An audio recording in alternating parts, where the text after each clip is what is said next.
Welcome to రవికిరణాలు. ముందుగా headlines చూద్దాం. కనిగిరిలో MSME పార్కును ప్రారంభించిన సీఎం చంద్రబాబు. సిఐఏ సదస్సులో 10 లక్షల కోట్ల పెట్టుబడులే టార్గెట్. గత పాలనలో పరిశ్రమలు రాష్ట్రం విడిచి పారిపోయాయన్న సీఎం. 2026 నాటికి వెలుగొండ ప్రాజెక్టును పూర్తి చేస్తామని హామీ. ఢిల్లీలో ఘోర పేలుడు. దేశ భద్రతపై మోదీ ఆగ్రహం. నిందితులను వదిలిపెట్టమని ప్రధాని కఠిన హెచ్చరిక. రాజధానిలో అలర్ట్ భద్రతా సంస్థలు ముమ్మర సమీక్ష. దేశ భద్రతపై రాజీ లేదని మోదీ స్పష్టమైన సందేశం. తెలంగాణ కవి అందశ్రీకి ఘన నివాళులు. గట్కేసర్లో అంతిమయాత్ర. జయ జయ హే తెలంగాణ కవికి కన్నీటి వీడ్కోలు. పుష్పాంజలి ఘటించిన సీఎం రేవంత్. అందశ్రీ త్యాగం తెలంగాణ ఆత్మలో చిరస్థాయిగా నిలుస్తుందన్న నేతలు. ప్రశాంతంగా కొనసాగిన జూబ్లీహిల్స్ ఉప ఎన్నిక పోలింగ్. ప్రజలు ఉత్సాహంగా ఓటు వేశారని నవీన్ యాదవ్ వ్యాఖ్య. ప్రజాస్వామ్యంలో ప్రతి ఓటు విలువైనదని పిలుపు. అభివృద్ధి కోసం ఆలోచించి ఓటు వేయాలని విజ్ఞప్తి. జూబ్లీహిల్స్ ఉప ఎన్నిక నేపథ్యంలో పోలింగ్ కేంద్రాల వద్ద ఉద్రేకాలు కొనసాగుతున్నాయి. బీఆర్ఎస్ అభ్యర్థి మాగంటి సునీత మీడియా ఎదుట తీవ్ర ఆగ్రహం వ్యక్తం చేశారు. ఆమె చెప్పినట్టుగా కేంద్రాల పరిసరంలో బీఆర్ఎస్ ఏజెంట్లు కూర్చునే హక్కును పోలీసులు టేబుల్స్ చైర్లు లాక్కొని ఆమెని బలవంతంగా వెనక్కి పంపించారని ఆరోపించారు. అభ్యర్థిగా నాకే ఈ హక్కు ఎందుకు రద్దు చేయబడుతోంది? ఇది ఎంత దౌర్జన్యమని సునీత ప్రశ్నించారు. గమనార్హంగా పోలింగ్ సమయాల్లో నియమావళిని పాటించడం అవసరం అయినప్పటికీ అభ్యర్థుల నియమిత హోదాను పట్టుతీసే విధంగా పోలీసుల ప్రవర్తన నిలదీసేలా ఎన్నికల సంఘం జరుగు చర్యలు చేపట్టాలని ఆమె అభ్యర్థించారు. కరెక్ట్గా ఉందో వాళ్ళకి చెప్పి అట్లా చేయించండి.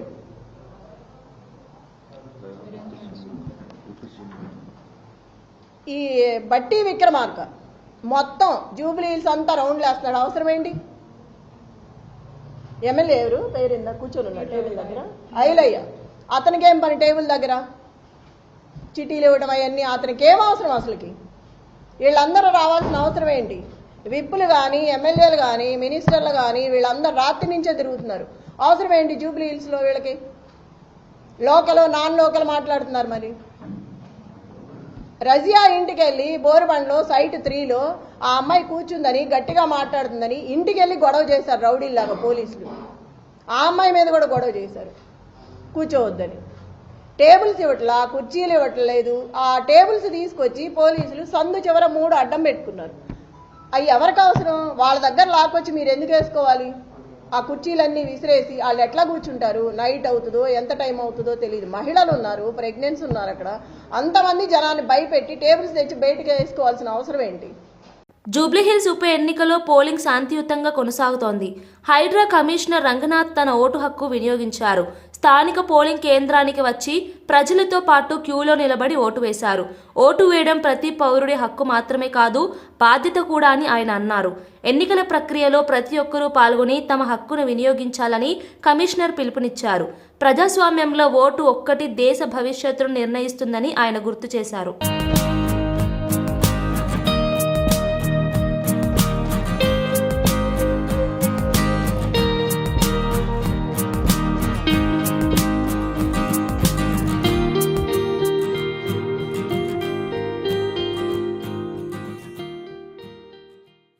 ఓటేసానండి. సో అందరి బాధ్యత. నేను నా శ్రీమతి ఇద్దరం వచ్చేసి ఓటెడ్. మీ ఓటు హక్కుని వినియోగించుకోండి. నేచురల్ గా ఓటేయటం అనేది ఒక బాధ్యత. సో ఆ బాధ్యతను అందరూ కూడా నిర్వర్తించాలి. సో ప్రతి పౌరుడు ఇక్కడ హైదరాబాద్ జూబ్లీహిల్స్ కాన్స్టిట్యుయెన్సీ లో ఉన్న వాళ్ళందరూ కూడా మీ ఓటును వినియోగించుకోండి. గుంటూరు జిల్లా వెంగళాయపాలెం చెరువును ఆదర్శంగా తీసుకుని దేశవ్యాప్తంగా చెరువుల పునరుద్ధరణ కార్యక్రమాలు చేపడతామని కేంద్ర మంత్రి శివరాజ్ సింగ్ చౌహాన్ ప్రకటించారు. గుంటూరు ఎంపీ సహచర మంత్రి డాక్టర్ పెమ్మసాని చంద్రశేఖర్తో కలిసి వెంగళాయపాలెం చెరువును ఆయన పరిశీలించారు. చెరువుల పునరుద్ధరణతో భూగర్భ జలాల స్థాయి పెరగడంతో పాటు వ్యవసాయానికి నీటి లభ్యత పెరుగుతుందని మంత్రి పేర్కొన్నారు. కొబ్బరి మొక్కలు నాటి 2 నుంచి 3 లక్షల రూపాయలు ఆదాయం వచ్చే విధంగా చేశాం. అదేవిధంగా ఫిషరీస్ ని ఎలౌ చేసి దాంట్లో 2-3 లక్షల ఆదాయం వచ్చే విధంగా చేస్తాం. అదేవిధంగా బాతులు పెంచుకునే విధంగా నీళ్లలో ప్రవేశపెట్టి సెల్ఫ్ హెల్ప్ గ్రూప్స్ ని అనుసంధానం చేసి మహిళలను అనుసంధానం చేసి వారికి వచ్చే ఆదాయాన్ని గ్రామ పంచాయతీతో అనుసంధానం చేసి వీటిని లాంగ్ టర్మ్ గా మెయింటైన్ చేసి ఒక మోడల్ గా చేసే విధంగా తీసుకువచ్చాం. ఈ రోజు ఈ వెంగళాపాలెంలో చేసినటువంటి 1,20,00,000తో చేసినటువంటిది ఈ రోజు దేశవ్యాప్తంగా చూస్తే 5,000 మందికి పైగా జనాభా ఉన్నటువంటి గ్రామాలు 20 నుంచి 25,000 గ్రామాలు ఉన్నాయి. ఆ గ్రామాలలో ఊరి పక్కనే ఏ చెరువు అయితే ఉందో ఆ చెరువులన్నిటినీ కూడా ఈ విధంగా చేస్తే గ్రామంలో ఉన్నటువంటి ప్రజలు వ్యాయామంతో అందరూ కూడా కలిసి మాట్లాడుకునే విధంగా, అదేవిధంగా పిల్లలు మొబైల్ ఫోన్స్ నుంచి దూరంగా ఉండే విధంగా గ్రామాలలో ఒకప్పుడు చరిత్రలో ఏ విధంగా అయితే అనుసంధానం అయ్యారో ఆ విధంగా మళ్ళీ ఆ పల్లె వెలుగు గ్రామ స్వరాజ్యాన్ని తీసుకువచ్చే విధంగా దీన్ని రూపకల్పన చేశాం. నా ప్రియమైన ఆంధ్ర మెన్ అల్లు లకో మెన్ కోడల్लो को मी चौहान मामा योका शुभाशीष। ये बेंगलापालम के मॉडल को पूरे हिंदुस्तान में लागू किया जाएगा।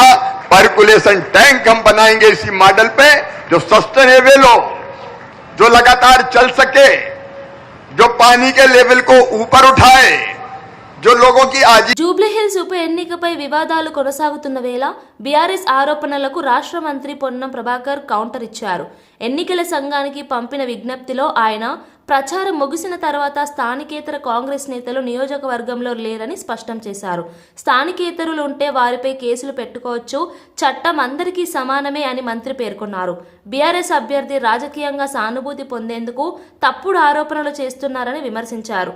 ఎన్నికల నిబంధనలను కాంగ్రెస్ పార్టీ పూర్తిగా పాటిస్తోందని తెలిపారు. నియోజకవర్గం కాని నాయకులు నియోజకవర్గంలో ఎన్నికలు జరిగే సందర్భంగా తిరిగితే వారిపైన కేసులు పెట్టుకోవచ్చు. కానీ టీఆర్ఎస్ అభ్యర్థి ఓడిపోతుందని గత 2-3 రోజుల నుంచి అసహనంతో ఏది పడితే అది మాట్లాడుతూ ఉన్నారు. ఈరోజు మా అభ్యర్థిని అవమానపరిచే విధంగా లేదా మా పార్టీని కించపరిచే విధంగా చంపుతారా, పొమ్మంటారా అనేటువంటి మాటల ద్వారా ఏదో సానుభూతి పొందాలనే ప్రయత్నం చేస్తారు. తల్లి, నీకు దండం పెట్టుకుంటా ఉన్నాం. ఎన్నికల పోటీలో మీరు పోటీ చేసినారు. మీ నాయకత్వం నీకు సరైన విధంగా సహకరించిరా లేదా అనే అంశం పక్కన పెట్టి ఈ రోజు మేము కాంగ్రెస్ పార్టీ తరఫున మా నాయకత్వం అంతా మా అభ్యర్థి గెలుపు కొరకు పనిచేస్తుంటివి. ప్రచారం ముగిసిన 5 గంటల తర్వాత ఎవరు కూడా ఎక్కడ మేము నియోజకవర్గంలో కనబడతలేం. మళ్లీ చెప్తా ఉన్నాం, ఎన్నికల సంఘం తమ కార్యాచరణ ప్రకారంగా ఎన్నికల నిబంధనలను ఉల్లంఘించిన అందరిపై ఏ పార్టీలకు అతీతంగా కేసులు పెట్టుకోవచ్చు, పోలీసులు కూడా చర్యలు తీసుకోవచ్చు. అదే సందర్భంలో టీఆర్ఎస్ అభ్యర్థి రాజకీయంగా సానుభూతి పొందడానికి చేస్తున్న ప్రకటనలు కూడా తీవ్రంగా ఖండిస్తున్నాం. ఇది మంచి పద్ధతి కాదు. ఇది కూడా ఎన్నికల నిబంధనలను వ్యతిరేకించినట్టే, ఉల్లంఘించినట్టే అనే మాటని సందర్భంగా చేస్తూ ఈ సందర్భంలో ప్రజలను కోరుతా ఉన్నాం. ప్రజల అభిప్రాయం వాళ్ళ ఇష్టం ఓటు, కానీ ఓటు హక్కు వినియోగించుకోవడం కనీస బాధ్యత. తప్పకుండా పోలింగ్ శాతం పెరిగే విధంగా జూబ్లీహిల్స్ ఉప ఎన్నికల్లో మీ ఓటు హక్కును మీ ఆలోచన ప్రకారంగా వినియోగించుకోమని సందర్భంగా విజ్ఞప్తి చేస్తా ఉన్నాం. ఆంధ్రప్రదేశ్ రాయలసీమ అభివృద్ధి సీఎం చంద్రబాబు నాయుడు కృషితోనే సాధ్యమైందని రాష్ట్ర మంత్రి సవిత తెలిపారు. పులివెందుల ప్రాంతంలో ప్రజాసభలో మాట్లాడిన ఆమె ఈ ప్రాంతానికి తాగునీళ్లు ఇచ్చింది సీఎం చంద్రబాబే అని స్పష్టం చేశారు. జగన్ హయాంలో రాష్ట్రం నుంచి వెళ్లిపోయిన పరిశ్రమలను మళ్లీ తెచ్చేందుకు ప్రభుత్వం కృషి చేస్తోందని చెప్పారు. రాయలసీమను వెనుకబాటు నుంచి ముందుకు తీసుకురావడమే మా ధ్యేయమని మంత్రి సవిత పేర్కొన్నారు. స్టీల్ ఇండస్ట్రీ మళ్లీ పనులు మొదలుపెట్టింది మేము. కడపకు కూడా నీళ్లు, మొత్తం రాయలసీమ రాష్ట్రానికి సాగునీరు ఇచ్చింది చంద్రబాబు నాయుడు గారు, తాగునీరు ఇచ్చింది చంద్రబాబు నాయుడు గారు, కడపకు కూడా నీరు ఇచ్చింది చంద్రబాబు నాయుడు గారే, పులివెందులకు నీళ్లు తాగడానికి నీళ్లు ఇచ్చింది కూడా మరి చంద్రబాబు నాయుడు గారు అనే విషయం మరొకసారి తెలియజేస్తూ, మరి తరలిపోయిన పరిశ్రమలు కూడా మేము తీసుకొస్తున్నాం.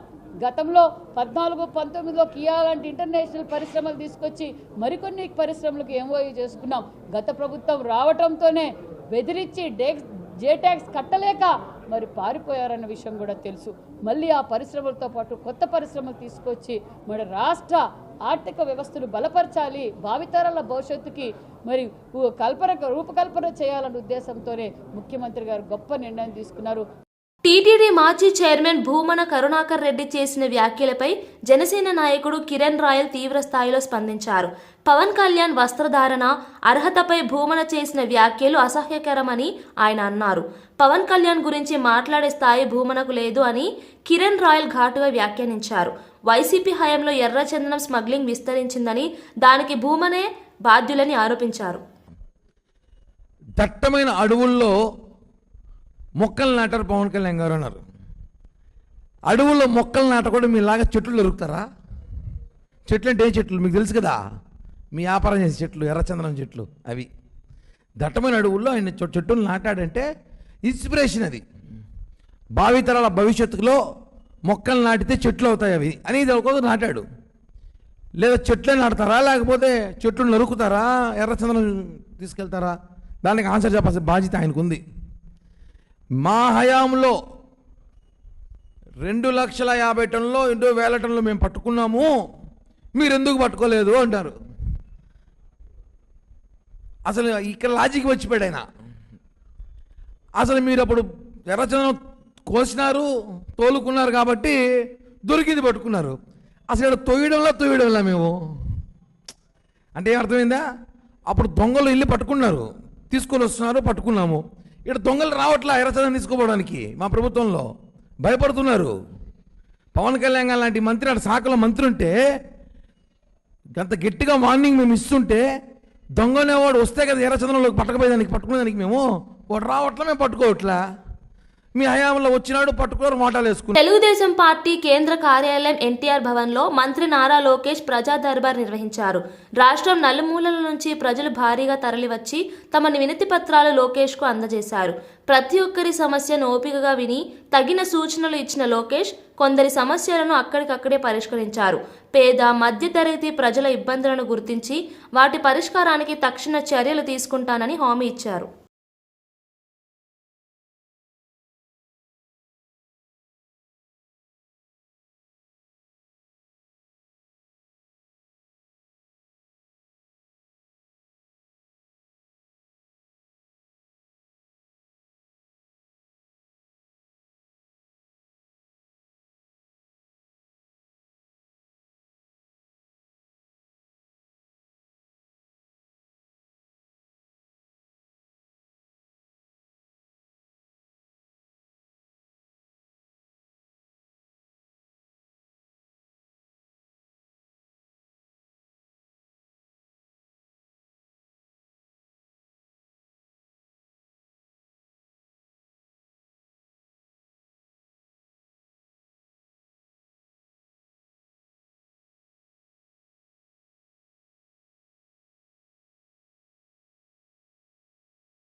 తిరుపతి జిల్లా పెళ్లకూర మండలం పాలచూరు గ్రామంలో పరిశ్రమల అభివృద్ధికి కొత్త దిశగా మరో అడుగు పడింది. రాష్ట్ర ముఖ్యమంత్రి నారా చంద్రబాబు నాయుడు వర్చువల్ ద్వారా 3Xpear ఇన్నోవెంచర్ లిమిటెడ్ సంస్థను ప్రారంభించారు. ఈ కార్యక్రమంలో రాష్ట్ర జలవనరుల శాఖ మంత్రి నిమ్మల రామానాయుడు ముఖ్య అతిథిగా పాల్గొన్నారు. సుళ్లూరుపేట ఎమ్మెల్యే నెలవల విజయశ్రీ, జిల్లా కలెక్టర్ ఎస్ వెంకటేశ్వర్లతో కలిసి భూమి పూజ, శంకుస్థాపన నిర్వహించారు. నేను ఎప్పుడూ అదే చెప్తా ఉంటాను, మనం ఉద్యోగం చేయడం కాదు, మనం ఉద్యోగాలు ఇచ్చే స్థాయికి ఎదగాలి. అదే ఆవిడబిడ్డ చేసింది. మైత్రిని గట్టిగా చప్పట్లు కొట్టి అభినందించండి. ఆవిడ ఒక స్ఫూర్తి కావాలి భవిష్యత్తులో. థ్యాంక్ యూ, అమ్మా. Which is part of an integrated food manufacturing facility. Totally we'll be providing employment to over 5,000 people, and we are as local as it can be. Thank you, sir. Thank you so much. ఇది మా అందరికీ ఎంతో సంతోషం. February, and as promised by the team here. Minister గారికి, RTO గారికి, అలాగే పంపుడు storage పెట్టి current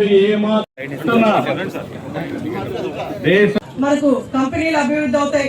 కంపెనీలు ఇక్కడికి రావడం వల్ల మనకు మన సుళ్లూరుపేట నియోజకవర్గంలో ఎంతో మందికి ఎంప్లాయ్మెంట్ దొరుకుతుంది.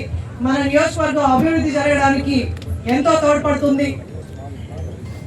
మనకు మన ముఖ్యమంత్రి గారు, సీఎం రాష్ట్రం అంతా కూడా అభివృద్ధి చూసుంటాం, మన ముఖ్యమంత్రి గారు ప్రతి మీటింగ్ లో కూడా మనకు చెప్తూ ఉంటారు, 1 ఫ్యామిలీ 1 ఎంటర్ప్రీనర్ అని. సో ఇలా స్మాల్ స్కేల్ ఇండస్ట్రీస్ ని ముఖ్యంగా మన నియోజకవర్గంలో 1560 వరకు కూడా మనకు ఎంఎస్ఎంఈ స్మాల్ స్కేల్ ఇండస్ట్రీస్ ఉన్నాయి. అలాగే 23 వరకు కూడా మనకు లార్జ్ స్కేల్ ఇండస్ట్రీస్ ఉన్నాయి. దీంట్లో మనము మన నియోజకవర్గం నుంచి దగ్గర 25,000 వరకు కూడా మనం ఎంప్లాయ్మెంట్ ఇవ్వడం జరుగుతుంది. ఇంకా కూడా కంపెనీలు చాలా వరకు మన నియోజకవర్గానికి రావడానికి ముందుగా ఇంట్రెస్ట్ చూపిస్తున్నాయి. ఎందుకంటే మనకి ఇక్కడ రేణిగుంట ఎయిర్పోర్ట్ కూడా 60 కిలోమీటర్స్ దూరంలోనే ఉంది. ఇటు చెన్నై ఎయిర్పోర్ట్ దగ్గరగా ఉంది.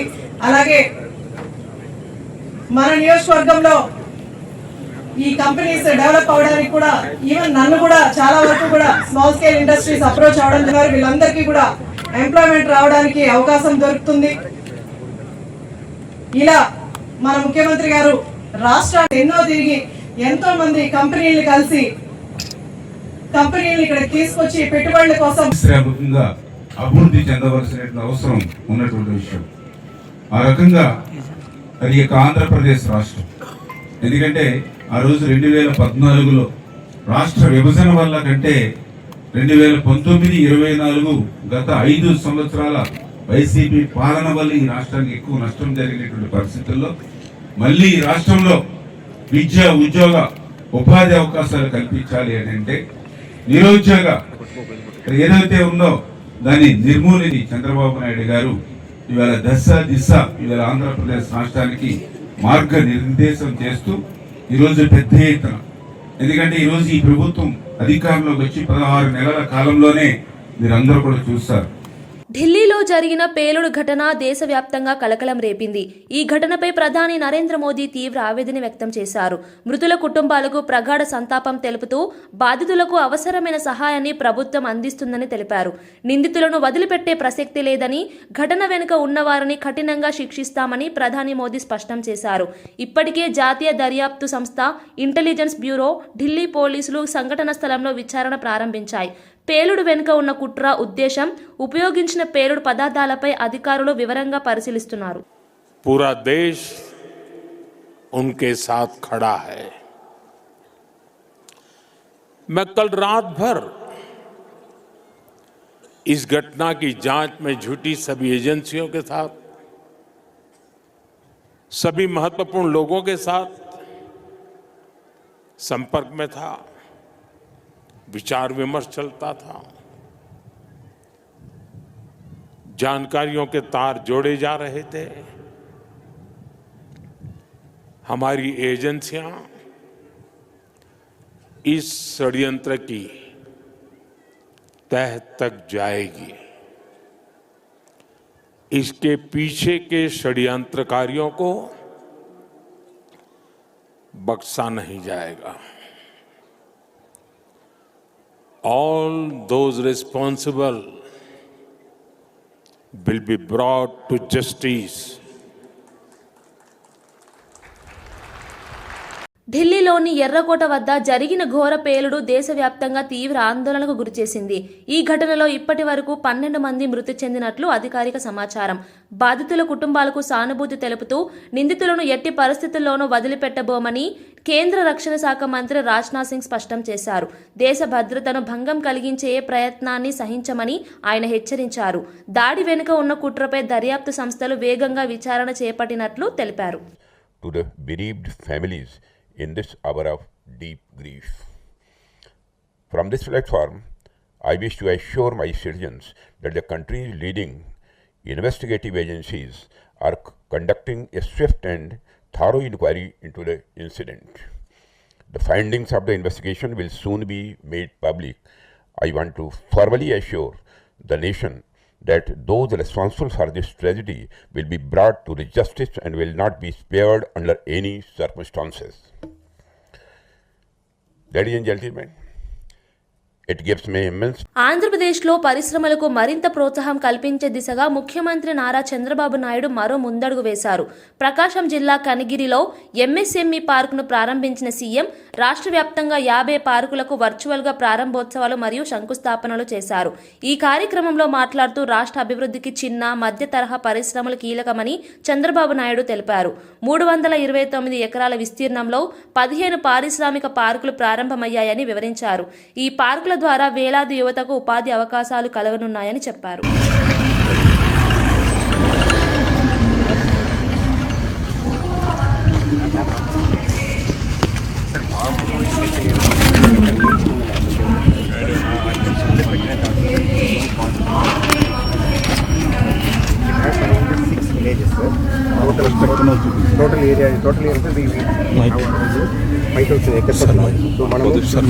నేను ఆ రోజు చాలా స్పష్టంగా చెప్పాను. అది ఇప్పటికి కూడా మీకు జ్ఞాపకం ఉంటుంది. ఇంకో పక్క పెట్టుబడులు తెచ్చి 20 లక్షల మందికి ఉద్యోగాలు ఇస్తామన్నాం. 20 లక్షల మందికి ఉద్యోగాలంటే చాలామంది అవహేళన చేశారు.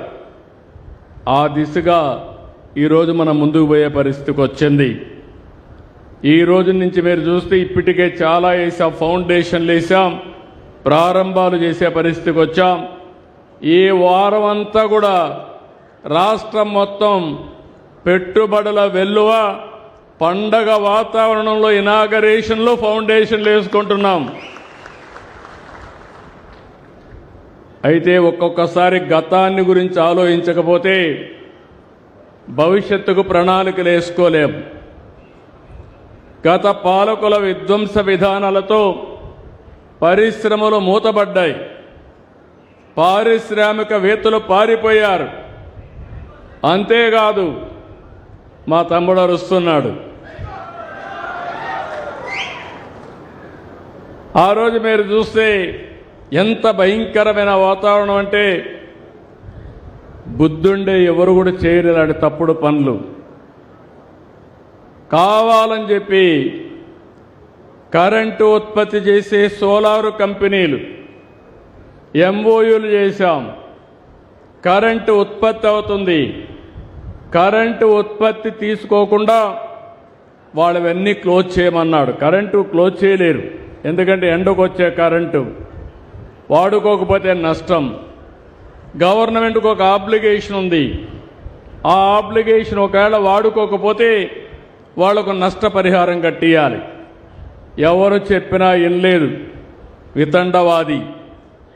వినకపోతే ఏమైందని మీరు ఆలోచిస్తే కోర్టు మొట్టికాయలేసి ఇందులో ఏమీ జరగలేదు, నువ్వు తప్పుడు నిర్ణయాలు చేస్తున్నావు, నువ్వు వాళ్ళందరికీ కాంపన్సేషన్ కట్టియాలని కరెంటు వాడుకోకుండా పారిశ్రామికవేత్తలకు 9,000 కోట్ల రూపాయలు మీరు కట్టిన పన్నులు వాళ్ళకి పే చేసే పరిస్థితికి వచ్చాడు. అంటే 9,000 కోట్లంటే కనీసం మా ఆడబిడ్డలకు ఇంటికి ఒక 10,000 ఇచ్చుంటే. ప్రముఖ కవయిత్రి, జానపద కళాకారులు అందశ్రీకు ఘట్కేసర్లో తుది వీడ్కోలు పలికారు. అంతిమయాత్రకు మంత్రులు, ఎమ్మెల్యేలు, కాంగ్రెస్ నేతలు, సినీ కళాకారులు, అభిమానులు భారీగా తరలివచ్చారు. తెలుగు భాష, జానపద సాహిత్యానికి అందశ్రీ చేసిన సేవలు చిరస్థాయిగా నిలుస్తాయని పలువురు నాయకులు అన్నారు. సీఎం రేవంత్ రెడ్డి ఇప్పటికే ఘట్కేసర్ చేరుకొని కాసేపట్లో అంతిమయాత్రలో పాల్గొని పుష్పాంజలి అర్పించనున్నారు. అందశ్రీ అన్న గారికి జోహార్, జోహార్, జోహార్. తెలంగాణ గీత రచయిత అందశ్రీ అన్న గారికి జోహార్, జోహార్, జోహార్. తెలంగాణ గీత రచయిత అందశ్రీ అన్న గారికి జోహార్, జోహార్. అమర్ రహే డాక్టర్ ప్రజాకవి అందశ్రీ అన్న గారికి జోహార్, జోహార్, జోహార్. అందశ్రీ అన్న గారికి జోహార్, జోహార్.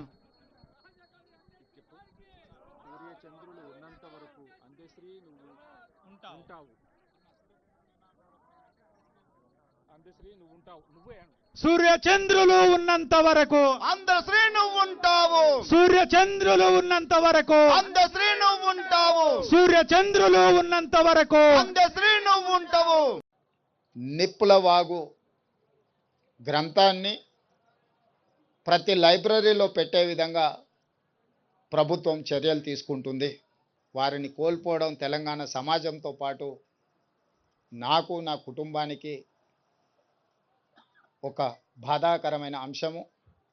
ఏది ఏమైనా తెలంగాణ రాష్ట్ర ప్రభుత్వం అందశ్రీ గారికి గౌరవించడమే కాదు, అందశ్రీ గారికి పద్మశ్రీ ఇవ్వాలి అని గత సంవత్సరం కేంద్ర ప్రభుత్వానికి లేఖ రాయడం జరిగింది.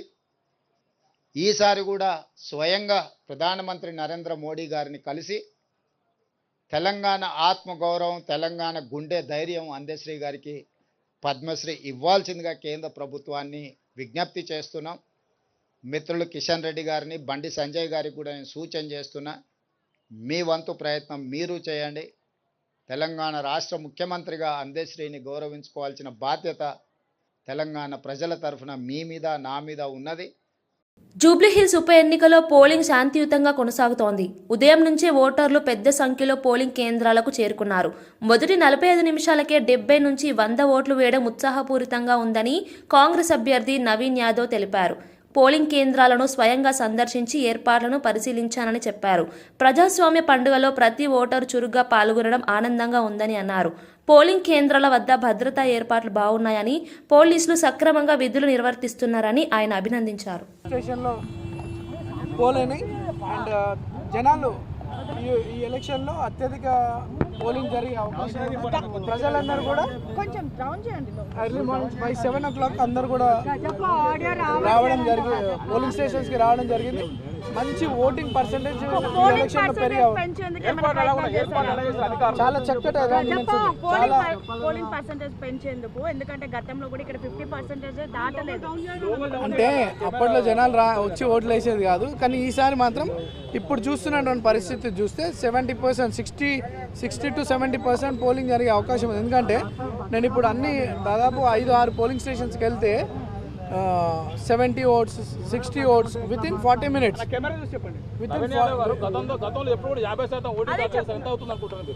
నాకు తెలిసి 63%, 62-63% జరిగే అవకాశాలు ఉన్నాయి. నేను 10 o'clockకి నా ఓటు మా ఫ్యామిలీ మెంబర్స్తో కలిసి వాల్టర్ వెంకటగిరి స్కూల్లో జూబ్లీహిల్స్ ఒక ఫస్ట్ టైం ఓటర్స్కి కానీ vote for your future, vote for your constituency development, not for sympathy, not for sentiment. ఇది మన భవిష్యత్తుకి సంబంధించిన ఎన్నిక కాబట్టి చాలా తెలివిగా జాగ్రత్తగా ఓటు వినియోగించుకోవాలని నేను యూత్కి అప్పీల్ చేస్తాను. That is all common. అవన్నీ కూడా అధికారులు దాన్ని రాటిఫై చేస్తారు. స్టార్ట్ అయిన టైం నుండి దాన్ని చేస్తారు. లేదు, ఈసారి యూత్ అంతా కూడా, యూతే కాదు జనరల్గా చాలామంది ఓటర్స్ నెగ్లెక్ట్ చేస్తారు election. But this time 10 to 15% polling percentage పెరిగే అవకాశం ఉంది. ఈ వాతావరణం చూస్తుంటే ఒక 10% ఓటింగ్ పర్సెంటేజ్ పెరిగే అవకాశం ఉంది. అదే చెప్తున్నాను కదా, మీ భవిష్యత్తుకు ఓటేయండి. లేదు, ఇక హాలిడే లాగా ట్రీట్ చేస్తలేరు. భవిష్యత్తు గురించి ఆలోచించి ఓటర్స్ అందరూ కూడా బయటకు వచ్చి ఓటు వేస్తూ ఉన్నారు. సమాజం గురించి ఆలోచించి ఓటర్స్ రావడం జరుగుతూ ఉంది. ఆంధ్రప్రదేశ్లో నెయ్యి కల్తీ మాఫియా విస్తరిస్తోందని ప్రభుత్వ chief whip MLC Panchumarthi Anuradha తీవ్ర స్థాయిలో విమర్శించారు. ఎన్టీఆర్ భవన్లో మీడియాతో మాట్లాడిన ఆమె నెయ్యి కల్తీ గ్యాంగ్లను వైసీపీనే వెనకేసుకొస్తోంది అని ఆరోపించారు. ప్రజల ఆరోగ్యాన్ని పణంగా పెట్టి లాభాలు చూసే వ్యాపారులను కాపాడటమే వైసీపీ ధ్యేయంగా మారిందని అన్నారు.